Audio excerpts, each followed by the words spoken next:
The long-range blind spot monitoring system warns you of vehicles rapidly approaching from behind on adjacent lanes, up to a distance of around 75 meters, and the presence of a vehicle in your Peugeot's blind spots.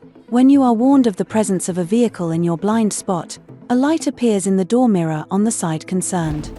A light of fixed intensity when you are being overtaken. A light that flashes after approximately 1 second when you overtake a vehicle when your indicators are in use.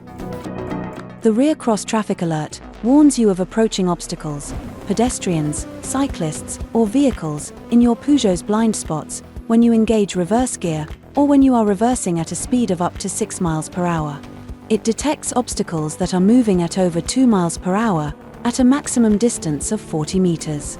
According to the version of your vehicle, the system functions as a complement to the other parking assistance functions, including 360 vision.